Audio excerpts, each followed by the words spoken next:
कुतुबुद्दीन ऐबक की मौत होते ही अली मर्दान अपने आप को आजाद घोषित कर देता है, मगर बख्तियार खिलजी के चाहने वाले सरदार अली मर्दान का कत्ल कर देते हैं, क्योंकि ये कहा जाता है कि अली मर्दान ने ही बख्तियार खिलजी की हत्या करवाई थी।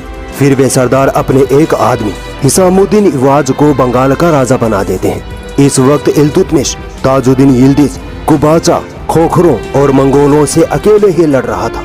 बंगाल की समस्या बढ़ती ही जा रही थी। हिसामुद्दीन इवाज धीरे धीरे दिल्ली सल्तनत के इलाकों को कब्जाने लगता है। हिसामुद्दीन इवाज को सबक सिखाने के लिए इल्तुतमिश सेना लेकर बंगाल की तरफ रवाना होता है, मगर हिसामुद्दीन इवाज बिना जंग के ही हार मान लेता है और सालाना खिराज पर इल्तुतमिश के अधीन होने का वादा करता है।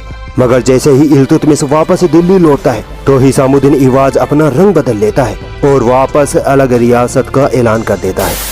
इस बार 1227 ईस्वी में इल्तुतमिश अपने सबसे बड़े बेटे नासिरुद्दीन महमूद को बंगाल भेजता है। नासिरुद्दीन महमूद हिसामुद्दीन को हराकर बंगाल मुसीबत का किस्सा ही खत्म कर देता है। इस तरह नासिरुद्दीन महमूद बंगाल के बिगड़े हुए हालात को सुलझा लेता है। इल्तुतमिश इस जीत से खुश होकर अपने बेटे नासिरुद्दीन महमूद को बंगाल व बिहार का सूबेदार बना देता है।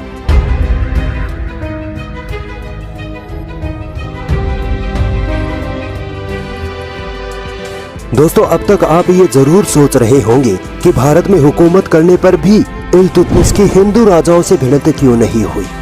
दरअसल हिंदू राजाओं ने पहले तो इल्तुतमिश की हुकूमत को तस्लीम कर लिया था और चुपचाप अपनी हुकूमत चला रहे थे, मगर जब इल्तुतमिश अपने कई दुश्मनों से निपटने में व्यस्त था, तब सन 1225 ईस्वी में कई हिंदू राजा एक साथ बगावत पर उतर आए, मगर इल्तुतमिश के सामने ये बगावतें सांस नहीं ले पाई।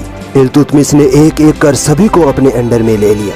1226 ईस्वी में इल्तुतमिश ने उस रणथंभोर किले को भी फतह किया जिसे 500 राजा भी कभी फतह नहीं कर पाए थे। इसी बीच 1231 में ग्वालियर के राजा मंगल देव ने मौका पाकर अपने आप को दिल्ली सल्तनत से अलग करके आजाद होने का ऐलान कर दिया। इल्तुतमिश अपनी सेना लेकर ग्वालियर पहुंचता है और 11 महीनों तक ग्वालियर का घेराव करने के बाद मंगल देव को हरा देता है। मंगल देव ग्वालियर छोड़कर फरार हो जाता है और ग्वालियर दिल्ली सल्तनत का हिस्सा बन जाता है। 1228 ईस्वी में जलालुद्दीन मंगबरनी वापस ख्वारिज़्म चला जाता है और पंजाब व लाहौर पर अपने नायब शमसुद्दीन को हुकूमत सौंप जाता है। उधर मुल्तान व सिंध पर नसीरुद्दीन कबाचा हुकूमत कर रहा होता है।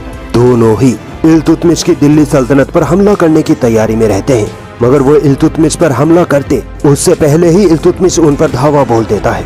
इल्तुतमिश का बेटा नासिरुद्दीन महमूद पंजाब व लाहौर पर हमला करके